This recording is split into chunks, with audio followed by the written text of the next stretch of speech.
Alors bonjour les amis, heureuse de vous revoir encore aujourd'hui après de longues semaines. J'espère que vous vous portez bien, que la vie vous traite bien et que vous allez kiffer cette vidéo. Si vous n'êtes pas encore abonné, abonnez-vous, likez, cliquez sur la cloche de notification pour être toujours à l'heure quand mes vidéos sortiront. Ok, aujourd'hui nous allons commencer par le système Mimbong Mimani B parce que la chanson là je ne respire plus depuis 2 semaines. C'est quoi la chanson Mimbong Mimani B?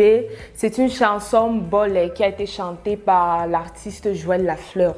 Et ça a eu beaucoup de retombées positives, ce qui me surprend, mais pas beaucoup parce que nous au Cameroun, on aime les bêtises, les bêtes trucs.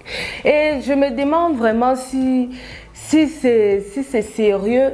Nous allons voir qu'il y a eu des artistes comme lui, Nyangono du Sud avec Foufab, Grand Barak. Il y a même un truc là maintenant, la Chimamelu, les tranches d'ananas. Vraiment, le Cameroun n'est pas possible. J'ai l'impression que tout ce qui est bête, tout ce qui est stupide, on aime. En tout cas, cette chanson est assez ridicule, mais dansante. Parce que moi-même, je vous avoue que ça m'arrive de danser sur ça. Et nous voyons que tout le monde est en train de parler de ça. Tout le monde fait des vidéos de danse. Tout le monde veut sa culotte Mimbo. D'ailleurs, j'en porte une, mais je ne vais pas vous montrer.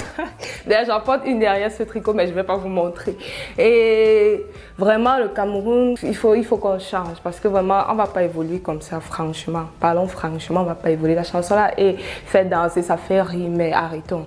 Alors, nous allons parler de l'affaire Amougou Bellinga et Ernest Obama. Qu'est-ce qui s'est passé la semaine passée? Ernest Obama a été interpellé dans son bureau, à son lieu de service. Il n'était pas prêt, il ne s'attendait pas à ça. On est venu, on l'a déchaussé, on l'a amené dans des camions de gendarmerie, là, les grosses voitures gendarmerie. Là. Amougou Bellinga l'a accusé de détournement de fonds et de haute trahison. Haute trahison, c'est-à-dire quoi? Le gars a pris les informations de son boss, les informations de l'entreprise, il a donné à certaines personnes.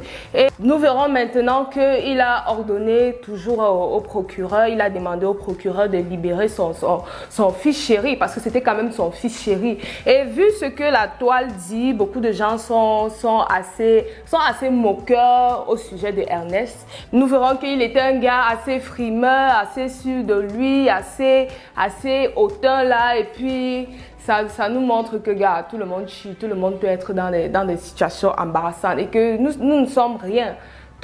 Rien n'est éternel, on va partir, on va laisser tout ça. Et quand tu vois comment il a été déchaussé, arrêté, tiré dehors et tout, c'était vraiment pitoyable pour lui. En tout cas, je souhaite beaucoup de courage à ces gens parce que Vision 4 est vraiment en feu depuis. Nous verrons qu'il a fait arrêter Ernest Obama, ce qui nous étonne un peu, mais pas trop, parce qu'il a eu à destituer ce même homme tellement de fois l'année passée pour des mêmes raisons quoi. Et quand nous voyons maintenant, c'est vraiment dit comme un abus de confiance, haute trahison et tout. Qu'est-ce que les réseaux sociaux disent à propos de ça? Les réseaux sont d'accord avec Amougou Bellinga complètement parce qu'à ce qui paraît même d'abord, Ernest Obama c'est un mec super arrogant, super proud of him, tellement fier de lui et il lynchait tellement de personnes. Et ils disent aussi que Amougou Bellinga l'a mis en haut et malgré ça, il a eu le courage de poignarder et tout. So, ils sont totalement OK avec la décision. Quand je suis allée revoir à quel niveau en est cette affaire, j'ai remarqué que Amougou Bellinga a décidé de faire sortir son ex-employé qui considérait comme son fils parce qu'on l'appelait le fils chéri. Ce qui montre encore qu'il avait vraiment un cœur paternel envers lui et peut-être envers d'autres personnes. En tout cas, ça c'est l'affaire Amougou Bellinga et Ernest Obama. Je leur souhaite beaucoup de courage pour qu'ils arrivent à traverser cette période. Ok, on va maintenant parler de l'affaire Caramel Chéri et Jennifer Ondo, affaire des dettes.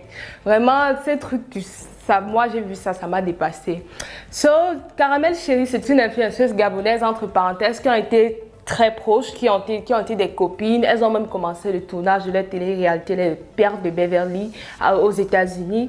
Mais maintenant, il y a une affaire qui éclate. Caramel l'affiche sur Snap, genre remets-moi mon argent. Tu es là, tu fais ceci, tu fais cela, back-moi mes dos et tout. Mais après, nous verrons que Jennifer Ondo a eu à expliquer qu'elle a remis tout son argent et qu'elle n'avait pas remis à l'heure à cause du moyen de paiement. Elle n'avait pas de liquidité et elle voulait régler Caramel par PayPal PayPal et Caramel n'était pas d'accord pour cela, elle est envoyée par tranche. Mais en tout cas, il y a tellement de versions, il y a tellement, chacune a sa version. Ça a pris fin entre elles car c'est devenu une autre affaire de Jennifer Ondo en train de dire que les Camerounais cherchent toujours le buzz et tout. Bien sûr, nous nous sommes défendus vu que Jennifer Ondo, vu sur le point de vue de popularité et notoriété, nous voyons qu'elle n'est pas très fameuse. Donc, elle se levait pour commencer à dire que les Camerounaises sont toujours comme ça à chercher le buzz et tout et tout et tout. Alors que c'est elle qui passe son temps à provoquer notre biscuit de mer, tout ça pour de la visibilité et biscuit de mer qui la snob en revanche. Donc, cette affaire de dette, c'était vraiment chaud sur Snap. Il y avait des screens, il y avait des conversations. Elle a même essayé de se justifier en snappant son relevé bancaire et sa transaction sur PayPal. Bref, l'amitié Caramel, Chérie et Jennifer Ondo a cuit. Ça a cuit le tout, c'est à cause de l'argent. Alors, je vais revenir sur la mort de Brian Fombo. C'est vrai que c'est dépassé, mais je reviens sur ça parce que non seulement il n'est pas encore enterré, mais c'est un sujet qui nous a beaucoup touché, qui nous a beaucoup choqué, qui nous a beaucoup affecté. Alors, qui est Brian Fombo? Brian Fombo, c'est un jeune leader camerounais. Nous verrons qu'il était très influent dans des boîtes de nuit, il faisait des affaires et tout. Et il a été poignardé. Il y a de cela 2 semaines. Et jusqu'à présent, la raison de sa mort est toujours un mystère parce qu'on ne sait pas vraiment qui a été derrière ce coup. En tout cas, on dit que ça vient du côté de la fille avec qui il se trouvait, c'est-à-dire Ivana Essomba. Je ne sais pas si vous connaissez Ivana Essomba, mais Ivana Essomba, c'est une jeune journaliste et d'après ce que les réseaux disent, il la soupçonne d'être à l'origine de cette attaque qui a subi, que Brian Fombo a eu, vu qu'ils étaient ensemble et à ce qui paraît, elle n'a pas été touchée, elle n'a pas été agressée, elle n'a même pas été volée. Et le lendemain, elle a fait un snap où elle essayait d'expliquer ce qui s'est passé, son ressenti. Quand je suis allée regarder les réactions des réseaux, ils l'ont beaucoup lynchée, ils l'ont beaucoup insultée. Ils ont dit qu'elle était tellement froide par rapport à ce deuil, elle était tellement froide par rapport à ce qui s'est passé. Elle parlait, à ce qui paraît, elle parlait de son ongle qui s'est juste cassé. Et bon, en tout cas, jusqu'à maintenant, on ne sait pas encore vraiment ce qui s'est passé. Ce qui s'est passé exactement, qui l'a tué et pourquoi, et si même Ivana, elle était une raison ou quoi que ce soit. Nous espérons juste que son âme repose en paix et que nous trouverons vite un éclairement à ce sujet. Ok, je ne sais pas si vous connaissez Dexy Yao, ici là, la fille ivoirienne qui a les grosses fesses comme ça là. Et Grand P, son ex, parce qu'ils sont bien ensemble.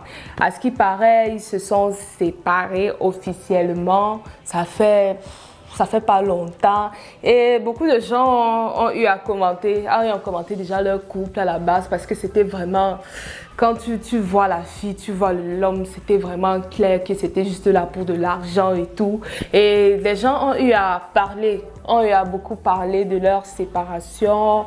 Nous voyons comment Dexy Yao, elle revient encore avec des nouvelles voitures, plus riches que jamais, plus hautes que jamais. Et voilà, je voulais juste vous dire qu'ils sont bien ensemble. Je ne sais pas si ça vous intéresse ou non, mais je vous dis quand même. Donc, c'était tout le Congo-ça que j'avais pour vous aujourd'hui. J'espère que vous vous êtes informés, vous avez kiffé les infos et que vous me retrouverez encore pour d'autres vidéos. N'oubliez pas de liker, commenter, donnez-moi votre point de vue, abonnez-vous sur la page et que Dieu vous bénisse. Bye bye.